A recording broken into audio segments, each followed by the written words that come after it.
प्रेम भूमि जिसमें विदेहराज नंदिनी श्री किशोरी जी जानकी जी प्रकट भई हैं, उसी तिरहुत मिथिला की पवित्रतम भूमि में छतौनी गांव में पूज्य श्री प्रेम भिक्षु जी महाराज का आविर्भाव हुआ था, उनका जन्म हुआ था।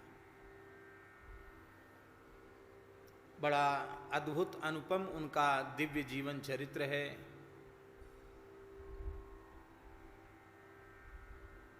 उस जमाने में वे ग्रेजुएट किए हुए थे अंग्रेजी शासन में, और वे कुछ दिन उन्होंने पढ़ाया भी, और वे अपनी विशेष योग्यता को लेकर बाहर के देश अफ्रीका जाना चाहते थे कि उन्हें उनके ऊपर अनुग्रह करने वाले पूज्य सद्गुरुदेव श्री काश्मीरी बाबा का दर्शन हो गया। मणकुल में उनका जन्म हुआ था। जीवन मुक्त भगवत प्राप्त महापुरुष थे। भगवान नाम कीर्तन करते हुए ऐसा प्रेमावेश उनको होता था, उनके रोम कूपों से भी रक्त के कण निकलने लग जाते थे। उन्होंने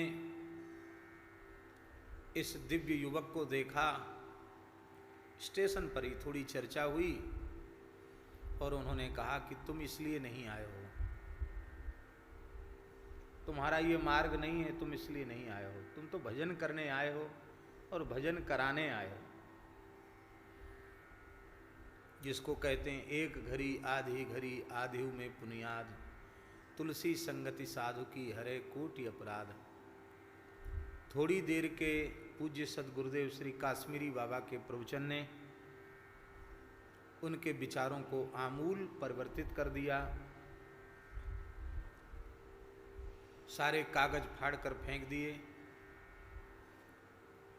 श्री प्रेम भिक्षु जी महाराज ने चातुर्मास, श्री काश्मीरी बाबा जी महाराज ने चातुर्मास किया, और उस चातुर्मास के अवसर पर उन्हें उनकी सन्निधि का अवसर मिला। वही अल्पकालिक गुरु जी का सत्संग था, बस उतने ही समय के लिए, उसके बाद फिर आगे मिलना नहीं हुआ। चातुर्मास पूर्ण होने के बाद श्री काश्मीरी बाबा जी महाराज ने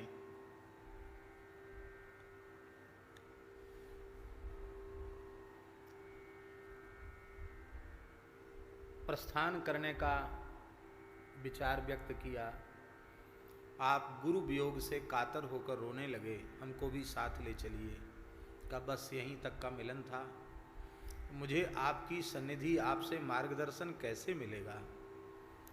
तब पूज्य श्री काश्मीरी बाबा जी महाराज ने विनय पत्रिका की पोथी श्री प्रेम भिक्षु जी महाराज को प्रदान की और कहा, इस रूप में मैं सदा तुम्हारे साथ रहूंगा। एक छोटा सा black and white passport size का फोटो, जिस पर उन्होंने अपना हस्ताक्षर किया था श्री काश्मीरी बाबा जी ने, वो फोटो भी उनके चाहने पर उनको दे दिया।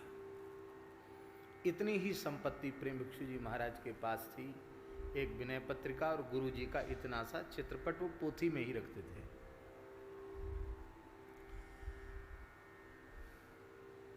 पूज्य श्री प्रेम भिक्षु जी महाराज का भाव था कि पूज्य गुरुदेव श्री काश्मीरी बाबा जी कहते थे कि